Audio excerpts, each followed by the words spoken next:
የእድሜ ልክ ቁስሏን ለኛ ጋርታ እሷ ግን አሁን ላይ ሞተች። ይህንን ቪዲዮ ሴት ከሆንሽ እንዳታሳልፊው፣ ይልቁንም ሌሎች እህቶቻችን ሰምተው እንዲማሩበት ጠንክረው እንዲቆሙ ይህንን ቪዲዮ ሼር ከማድረግ ጀምሩ። ከመሞቷ ከሰዓታቶች በፊት ይህንን ጽሑፍ አጋራች። እኔ ላነብላችሁ ነው። አብራችሁን ቆዩ። እስከ መጨረሻው ካዳመጣችሁበት እናንተው ትኖሩታላችሁ። ተረት ተረት አንድ ልጅ ነበረች። ስሜ ሀና ይባላል። ሀገሬ ወሎ ነው። ያሳለፍኳቸውን መከራና ስቃይ ዛሬ አካፍላችኋለሁ። ከኔ ህይወት ብዙ ትማራላችሁ። ሳሰለችው አንብቡት ይላል ታሪኩ። ታሪኬ የሚጀምረው ገና እንደተወለድኩ ነው። እናቴን ስትወልድን የሞተችው ያኔ ነበር የኔ ህይወቴ ፈተና የተጀመረው። ገና እንደተወለድኩ እናቴ ስትሞት ማለት ነው። ከአባቴና ከታላቅ ወንድሜ ከአባቴ ታናሽ እህት ጋር ሆኜ አደግኩኝ። የእናትን እቅፍና ጡት ሳላውቅ ግን ነፍስ እያወቅኩ ስመጣ እናቴ የት ናት ብዬ መጠየቅ ጀመርኩኝ። ምክንያቱም ሁልጊዜ ጥያቄ ይሆንብኝ ስለነበረ እናቴ የት ናት እያልኩኝ ሁልጊዜ ጠይቃቸዋለሁ። እነሱ የሰጡኝ ምላሽ ግን እጅጉኑ አስደንግጦኝ ነበረ። እናትሽ ሞታለች ብለው ነገሩኝ። ግን እኔ ስትወልድ መሞቷን አልነገሩኝም ነበር። ሰፈር ገፊ እያሉ ይሰድቡኛል። ነገር ግን ትርጉሙን አላውቅም ነበረ። ገፊ ምን ማለት ነው? እናቴ ምን ሆና ነው የሞተችው እል ነበረ። እሷም ከልጅነቴ ጀምራ ታሰቃየኝ ነበር። አንቺ ገፊ እናትሽን ገለሽ ትለኝ ነበረ። አባቴና ወንድሜ ግን በጣም ይወዱኛል። ወንድሜ አሁን የ11ኛ ክፍል ተማሪ ነው፣ ይማራልም። ታዲያ ተማሪ ነው፣ ይሞትልኛል። የአባቴ እህት ግን ምንም ሳላደርጋት ትጠላኛለች። የሆነ ቀን ግን ገና የ7ኛ ክፍል ተማሪ ያለው ከወንድ ጋር ስትጃጃል አይቻታለሁ ብላ ለአባቴ ተናግራ አስገረፈችኝ። ካለ ጥፋቴ ልጅነቴ በጣም ከባድ ነበረ። የማላውቃት እናቴ ትናፍቀኝ ነበር። ሰዎች በጣም ይጠሉኛል። እናቷን ገላ እያሉ የአባቴ እህትም ታሰቃየኝ ነበረ። ብቻ እንደ ልጅ ከልጆች ጋር ሳልጫወት ሳልስቅ ሁሌም እያለቀስኩ የ7ኛ ክፍል ተማሪ ሆንኩ። አሁን ነበረ የህይወቴ ፈተና እየጠነከረ የመጣው። ከአባቴ እህት ጋር ሁሌ እንጣላ ነበር። የ7ኛ ክፍል ትምህርትን ጨርሼ 8ኛ ክፍል ገባው። ጎበዝ ተማሪ ስለነበር ሁሌም ፊት ወንበር ነበር የምቀመጠው። የሆነ ቀን ግን የሆነ ዱርዬ የሚመስል ልጅ መጥቶ ከጎኔ ተቀመጠ። እኔም ሌላ ክፍት ወንበር አለ ከዛ ተቀመጥ አልኩት። እሱ ግን ሊሰማኝ ፍቃደኛ አልሆነም። እኔም ተነስቼ ወንበር ቀየርኩኝ። ከዛ በእረፍት ሰዓት ከጎኔ መጥቶ እንተዋወቃለኝ። እኔም እምቢ አልኩት። ከዛም ተመልሶ ሄደ። ከዛ ሁሌ አብረን ነው የምንቀመጠው ግን አናወራም። የሆነ ቀን ትምህርት ቤት ሳይመጣ ቀረ። እኔ ምን ሆኖ ነው ብዬ አሰብኩኝ። ለአንድ ሳምንት አልመጣም። በጣም ጨነቀኝ። ጓደኛ ወይም የሚቀራረበው ሰው አልነበረም። ማን እንደምጠይቅ ግራ ገባኝ። ከ15 ቀን በኋላ መጣ። ሳየው ደስ አለኝ። ግን ፊቱ ጠቁሮ ተበሳቅሎ ተንጨባሮ ተቆርጦ የመጣው እኔ ምንድነው ምን ሆነ ነው አልኩት። እሱም አይኖቹ እንባዝለው እናቴ ሙታብኝ ነው ያልመጣሁት አለኝ። በጣም ደነገጥኩኝ። የእናትን ሀዘን ስለማውቅ ሁለታችንም ማልቀስ ጀመርን። ከዛም መምህር ሲመጣ ማልቀሳችንን አቆምን። ከዛም ተዋወቅን። ስሙ ዳኒ ይባላል። ሙሉ ህይወቱን ነገረኝ። አባቱን እንደማያውቀው እናቱ ብቻ እንዳሳደገችው አሁን ማንም እንደሌለውም ነገረኝ። የኔንም ታሪክ ስነግረው አለቀሰ። ሁለታችን ብቻ ስለነበርን ጓደኛ ማቾች። ከዛም በኋላ ደስተኛ ሆነን የእናታችን ሀዘን እሱም የኔም ረሳ ነው። በጣም ተቀራረብን። የአባቴ እህት ግን አሁንም አልተወችኝም፣ ታሰቃየኛለች። ይባስ ብሎ ሌላ ፈተና ተጨመረብኝ። እቤታችን እንጀራ እናቴ መታ ፈልጎ አይደለም ያገባው። ልጁን አድጋዋል አግባ ብለው ዘመዶቹ ጨቅጭቃውት ነው ያገባው። እናቴ ብትኖር ብዬ ተመኘው። የእንጀራ እናቴ ሳይ ገና ከመምጣቷ ወር እንኳን ሳታድር ወንድሜና እኔን አታስቀምጠናለች።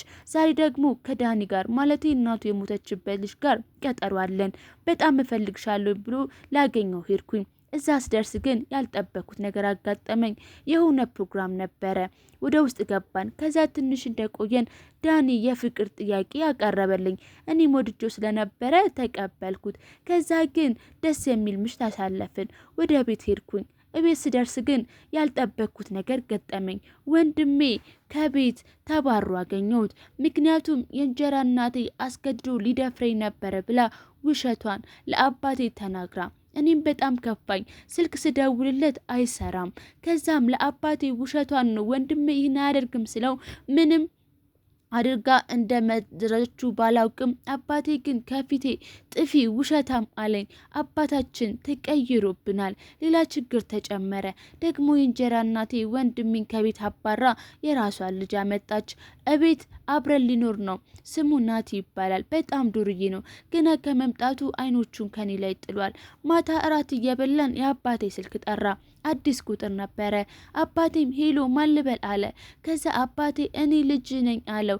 ደስ አለን። ወንድሜ እንዲህ አለ፣ አባቴ ይቅር በለኝ፣ ከቤት ስታባረኝ የሚሄድበት ሳጣ በባህር እጂ አሁን ተይዤ እያሰቃዩ ነው።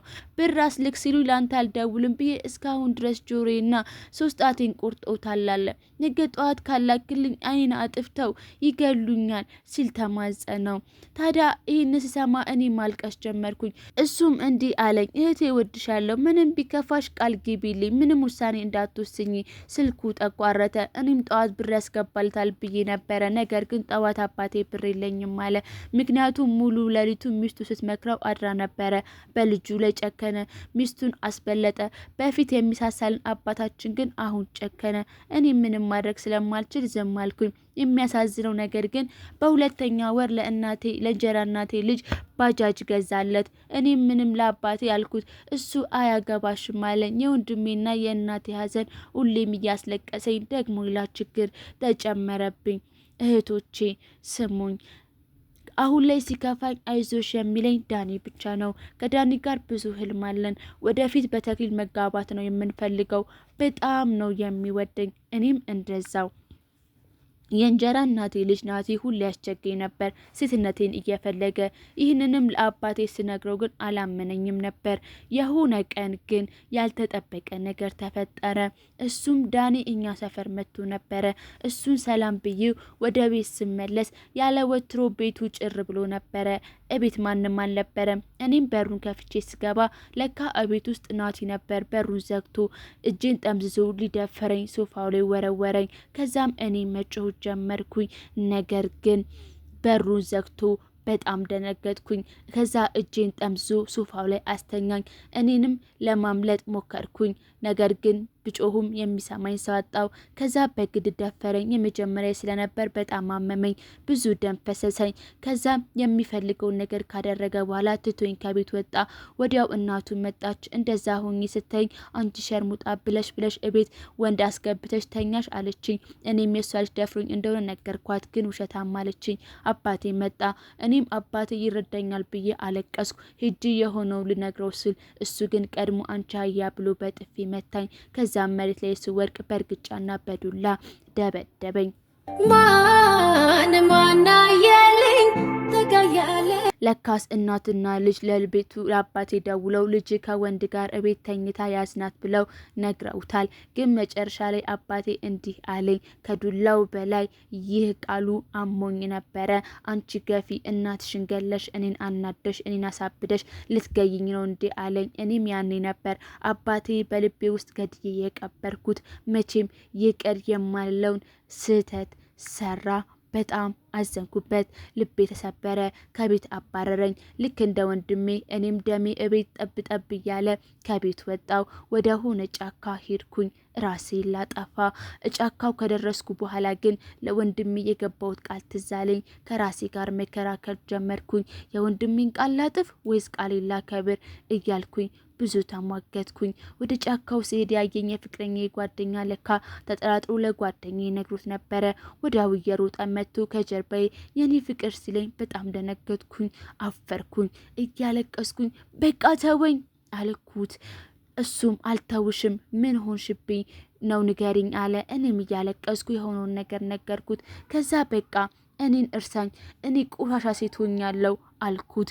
እሱም እንዲህ አለኝ፣ የኔ ፍቅር መቼም አልተውሽም ብሎ አረጋግቶኝ ወደ ቤቱ ወሰደኝ። ገላዬን አጠበኝ። የስነ ልቦና ጉዳት ስለደረሰብኝ ስራውን ትቶ አስታመመኝ፣ ተንከባከበኝ። ከአንድ ወር በኋላ ለትንሽ ተረጋጋሁኝ። መኖር ባልፈልግም ግን ለወንድሜ ቃልና ለዳኒ ስል በህይወት ለመኖር ወሰንኩኝ።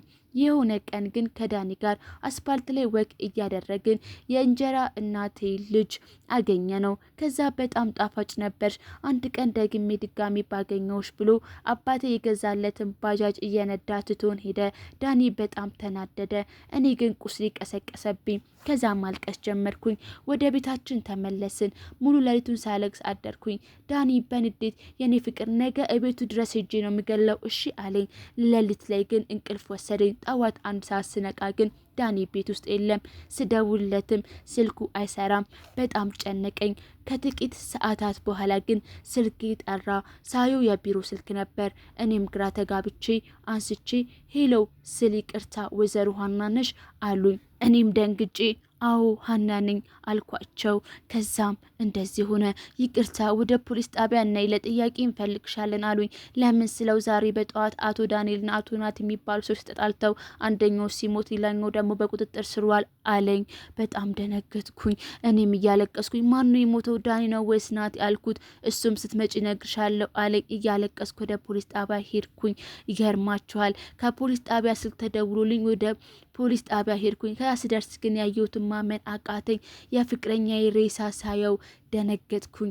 የኔ ከርታታ ፖሊሶች አረጋጉኝ። ከዛ የተፈጠረውን ስጠይቃቸው ከደፈረ ልጅ ጋር ተጣልተው እንደሞተ ነገሩኝ። የኔ የዋ ለኔ ብሎ ሞተ።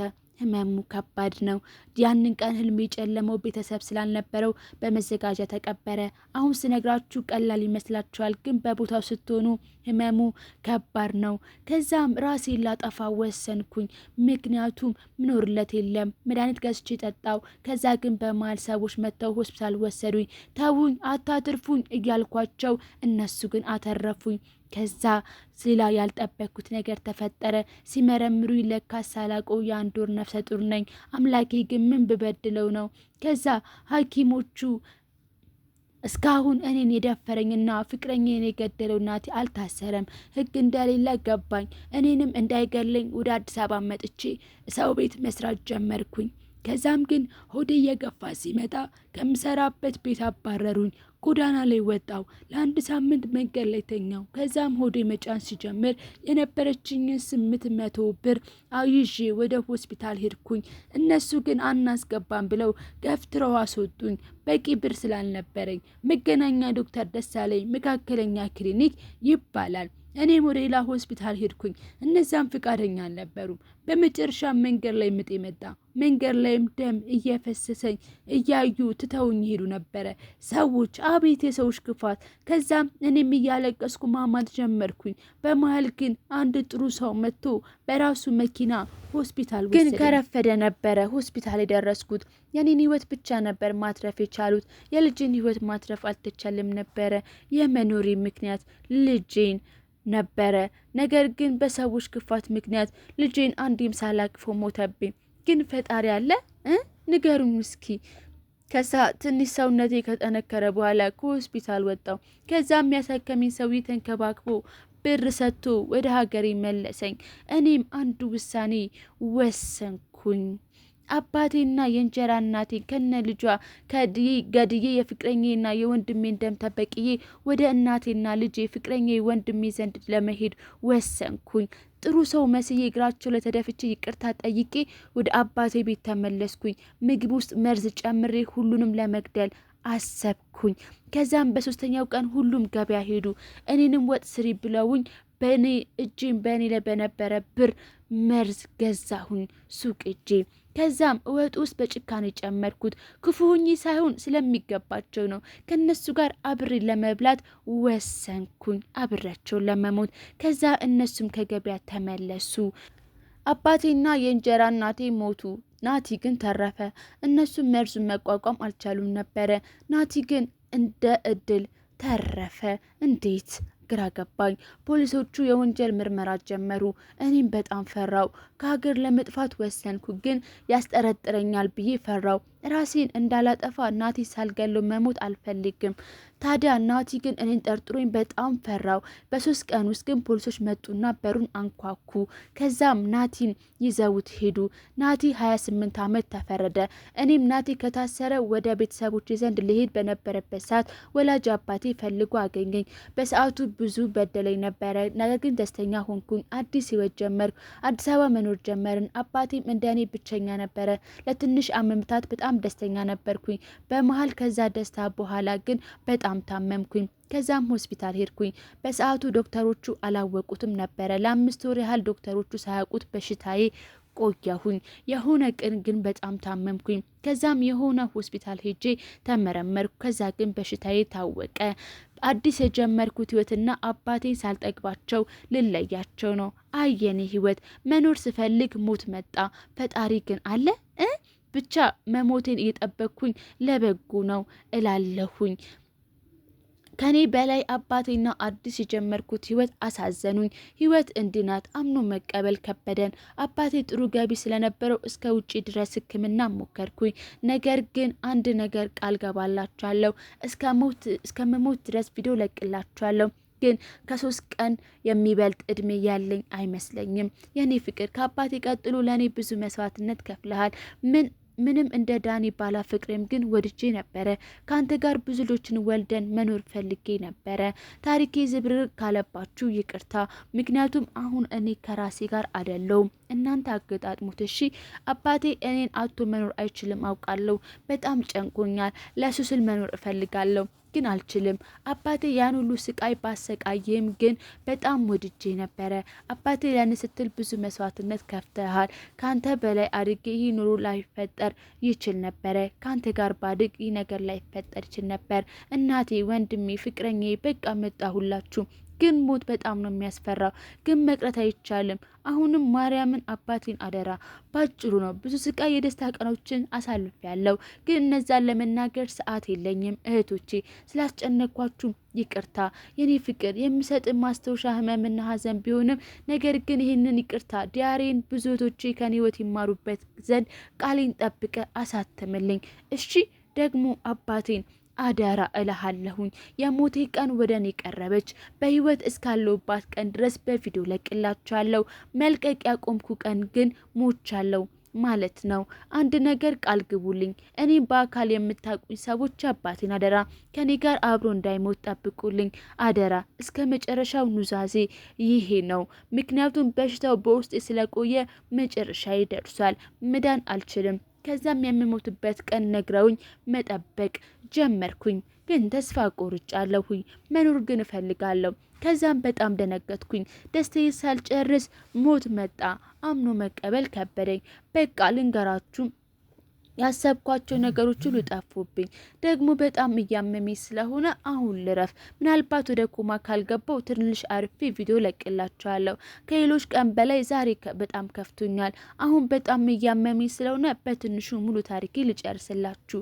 የሁላችሁም ጥያቄ የሆነው ኮሜንት ላይ ላይክ አድርጉ። ከዛ ብዙ ላይክ ያገኘውን ጥያቄ ይመልሳለሁ። እወዳችኋለሁ። ቻው። ፖስት ማድረግ አልቻልኩኝም። አሁን ድረስ አሰለችሁ ስላነበባችሁ አመሰግናለሁ። እወዳችኋለሁ። አንድ ነገር ልንገራችሁ ግን ስለተጨነቃችሁ መጠየቅ የምትፈልጉት ጥያቄ ጠይቁኝ። የብዙዎች ጥያቄ ስለሚኖር አንድ ጥያቄ ብቻ ነው የምመልስላችሁ። ምናልባት ቀጣይ ፖስት ማድረግ ከቻልኩኝ የቲክቶክ አካውንቴን መውሰድ የሚፈልግ ካለ የከፈትኩበትን ቁጥሩንና ኮዱን እለቅላችኋለሁ። ስለነበረኝ ቆይታ አመሰግናለሁ። ይህ ሁሉ ምጽፍላችሁ ከመሜ ጋር እየታገልኩኝ ነው። ግን እኮ 2 ሰው ገድያለሁ። ምንም ንስሐ ብገባ ሲኦል ነው የምገባው። ይህን ሳስብ ይበልጥ ያመኛል። ዱአና ጸሎት አድርጉልኝ ሰማይ ቤት ከቤተሰቦቼ ጋር እንድሆን። ከሞትኩ በኋላ ከአባቴ ውጪ አስታዋሽ የለኝም እኮ ነፍሲ ማር የሚለኝ። ከምኔ መሞት በላይ ግን የሚጨነቅልኝ ነገር አለ። አሁን ከሌሊቱ 7 ሰዓት ከ11 ደቂቃ ነው። ራስሽን ማርከም የለብሽም እያሉኝ ነው ዶክተሮቹ። የነገዋ ፀሐይ አያት ይሁን። ይህ የእህታችን የመጨረሻ ፖስት ነው። ይህን ፖስት ከለቀቀችው ድፍን 24 ሰዓት ወይም 1 ቀን ሞልቷል። እህታችን በተናገረችው መሰረት ደግሞ ፖስት ማድረግ የማቆመው ስሙት ብቻ ነው ብላለች።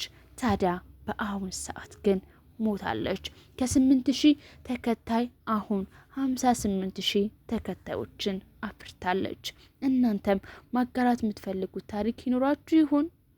ይቺ ሴት አንቺ ነሽ። ተደብቆ ማልቀስ ዓይንሽን ያስለመድሽ፣ ሰው ፊት ስትቆሚ መሳቅን የለመድሽ።